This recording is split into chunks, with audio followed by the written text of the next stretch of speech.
Oh, regarde, Smarty, il est beau cet arbre. Il est grand et il fait une belle ombre. Oui, c'est un arbre, mon Pacalou. Mais bon, tu as raison, il est grand cet arbre. Allez, tiens, on va le mesurer. On va comparer la taille de son ombre avec celle de ma propre ombre. Et grâce à Thalès, on va pouvoir faire le calcul. Ma laisse, elle fait 1 mètre de long, ma laisse. Je le sais, je suis pas libre du tout. Mais non, pas Thalès, mais Thalès, le théorème de Thalès. Bon, t'en as fini avec ma laisse ou quoi? Bon, excuse-moi, ma petite Smarty, je suis ambigu. Je ne parle pas de ta laisse, mais de Thalès. Thales. C'est le nom d'un ancien grec qui a découvert le théorème de géométrie qui porte son nom. Regarde ce petit schéma.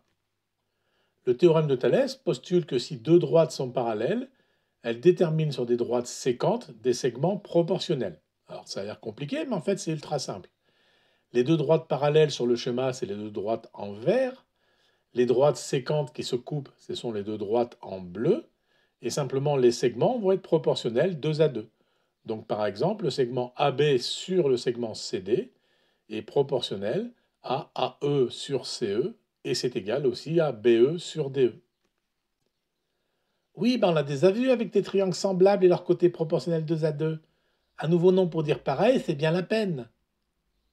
Mais oui, tu as raison dans le fond, car le théorème de Thalès est l'application des triangles semblables, ou inversement, les triangles semblables sont l'application du théorème de Thalès.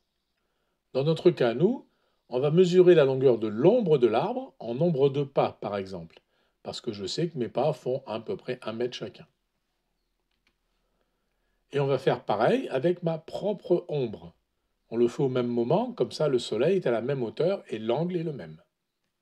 Maintenant, si j'appelle grand H la hauteur de l'arbre et grand O la longueur de son ombre, et si j'appelle petit h ma taille et petit o la longueur de mon ombre, eh bien on voit en regroupant les deux schémas en même temps que nous sommes dans les conditions d'application du théorème de Thalès. Les côtés sont proportionnels 2 à 2, les segments sont proportionnels 2 à 2. Nous avons donc par exemple grand H sur petit h égale grand O sur petit o. Et en multipliant par petit h des deux côtés, nous avons tout de suite grand H, la hauteur de l'arbre, est égal à grand O, la longueur de son ombre, sur petit o, la longueur de mon ombre, que multiplie ma hauteur. Donc comme je fais 1,80 m de hauteur et que j'ai mesuré mon ombre, elle faisait 1 pas, et l'ombre de l'arbre, elle faisait 5 pas, on en déduit tout de suite que la hauteur de l'arbre est égale à 5 sur 1 que multiplie 1,80 m, ça fait 9 mètres. Cet arbre fait 9 mètres de haut. Oui, oui, il est bien grand cet arbre, il est beau, tu as raison, mon Pacalou. Et on peut appliquer Thalès à d'autres cas, j'imagine. Par contre, il n'y a pas de soleil, eh ben, il n'y a pas d'ombre et il n'y a pas de mesure. Tu imagines bien, ou plutôt tu imagines à moitié bien.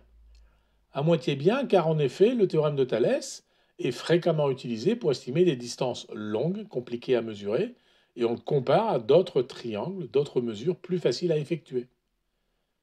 Mais tu n'as qu'à moitié raison, car il n'est pas nécessaire d'avoir du soleil et de l'ombre. Les bûcherons, par exemple, utilisent un outil simple appelé justement croix de bûcheron pour mesurer la taille d'un arbre. La croix de bûcheron est formée de deux bouts de bois de taille identique de l'ordre de 50 cm et comme tu le vois sont attachés perpendiculairement l'une à l'autre. On fait coïncider la cime et le pied de l'arbre avec les bouts de la partie verticale de la croix et sur le schéma on voit tout de suite qu'on peut appliquer Thalès, les rapports sont proportionnels. On a donc grand H sur grand D, la hauteur de l'arbre sur la distance à l'arbre, qui est égale à petit d sur petit d, mais comme les deux morceaux de bois ont la même taille, ça fait 1. Et donc tout de suite, on voit que la hauteur grand H de l'arbre vaut la distance grand D. Donc il suffit de mesurer en faisant des pas d'environ 1 mètre en moyenne, et le tour est joué. On peut aussi mesurer la distance de la Terre au Soleil alors, mon Pacalou? Oui, ma petite Smarty, mais pas avec Thalès. On va utiliser d'autres éléments de géométrie simple.